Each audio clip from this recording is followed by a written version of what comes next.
Hatuwezi lipa gate Kisii.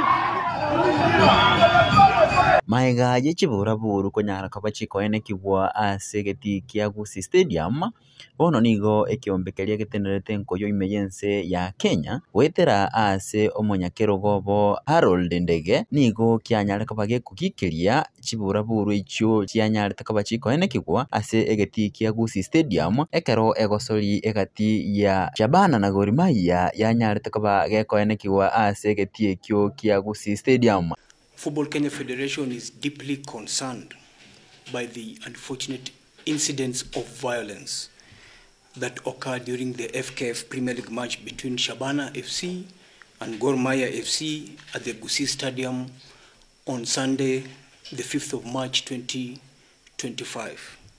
Egosori eyo Gor Mahia yanyare takabage ko enyorero bobui nigo yatigete amashabik gwetania emerongo 52 nejinkoma ekento Ndege anyare koba gakoenekia nga ondeta iyo onyare takoba kagosiria obugima ase egosori eyo.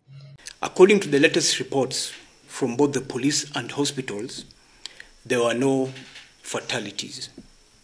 Ase boigo achikirie nga kogendera guchia busio nigo amashabik arache koba kagosomegwa enchera baganeirie gushabikira chitimu chiabo na gutanga chibura buru echi chikonyara koba chikoenekiwa ase omupira bwenkoyo imeyense ya Kenya. Moving forward, enhanced fun education program. FKF will use all the tools available at its disposal to run a civic education campaign to sensitize fans on the importance of safety, restraint, and proper match day conduct.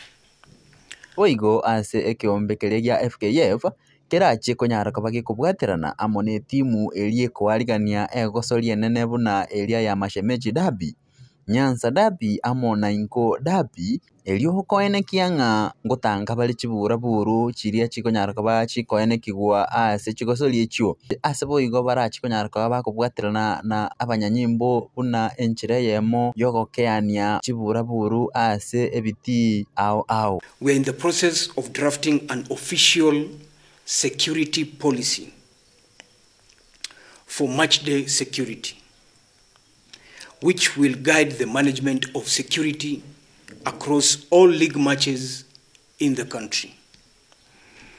The fourth initiative we are taking is an increased oversight on match day. As it has been traditionally been done, that the home clubs take the responsibility of coordinating the security of their matches.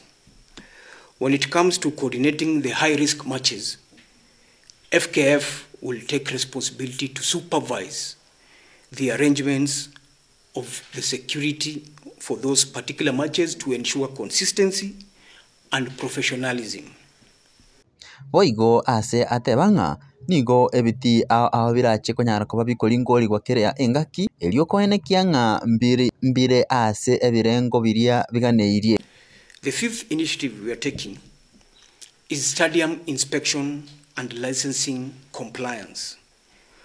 Going forward, Football Kenya Federation will conduct regular field and stadium inspections to ensure clubs are in full compliance with infrastructure standards as outlined in the club licensing regulations. We recognize that stadium infrastructure and safety are closely linked, and we are committing to raising the bar on both fronts. Rogers the captain, Gusii Online Media.